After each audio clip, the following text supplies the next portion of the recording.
Senator John McCain taking on President Trump last night, slamming spurious nationalism. The president responding today saying, quote, "At some point I fight back, and it won't be pretty." Here now to react is Karl Rove, former Deputy Chief of Staff under President George W. Bush. He is also a Fox News contributor. What do you make of this? Well, I thought the president's response was unnecessary.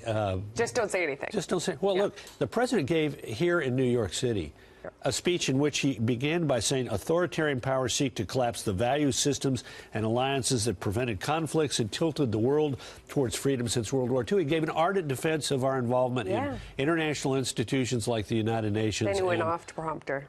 Well, once or twice. Yeah. But you know, look, the president's got plenty on his plate. He doesn't need to pick a fight on this. No, absolutely. And in fact, Senator McCain, I mean, I want you to listen to how he responded to one of our reporters' questions. Has your relationship with the president frayed to the point that you are not going to support anything that he comes to you and asks for? Why would you say something that stupid? Why would you ask something that dumb? Huh? My job as a United States Senator is a senator from Arizona, which I was just reelected to.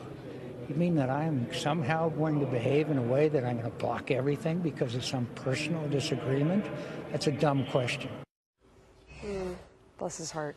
Well, look, I went through this a couple of years at the White House. I mean, McCain had obviously lost the 2000 Republican presidential nomination, and we had to work hard to build a cordial relationship. He did oppose the tax cuts in 01 and 03, but he supported them in 05. To build a cordial relationship? Look, we had a boss who said we need to get along. We need to reconcile, so we need to find a way to work with him, and that made it easier to do so. And look, Senator McCain is an authentic American hero, and eventually we were able to build a good working relationship with him, and he was about as strong a defender of the president on Iraq as one human being could be.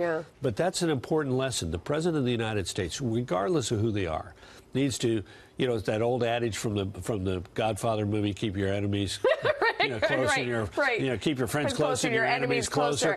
Well, you know, there aren't enemies in politics, but you need to keep the people you've been in the fray with closer than. Although that's true. Although the president says, you know, he gets out there and he gives it harder than he takes, blah, blah, blah. It's all a negotiation. You have people who've been beaten around the head and neck before, now coming out on tax reform and standing by the president. Lindsey Graham saying it's do or die. Rand Paul looking very cheerful on the golf course. Well, he looked cheerful on the golf course, but he basically said today, big, bold tax cuts. No, but what he said today is I may not vote for the budget resolution that's necessary to make the tax cuts possible unless the White House gives me commitments on spending reduction. So he's standing as a one-man obstacle. We could bring the budget resolution in the Senate up and vote on it were it not for Rand Paul sitting there saying I'm not going to vote for it because we got Thad Cochran off in the hospital with a urinary infection. Nobody's friends. So nobody's friends. Look, there are lots of friends, but it's more complicated than we'd like it to be. Speaker Why Ryan, can't we get this done? Okay, Speaker Ryan saying we're going to stay through Christmas. If not, I'm going to hold you guys here. Good for him. You believe him?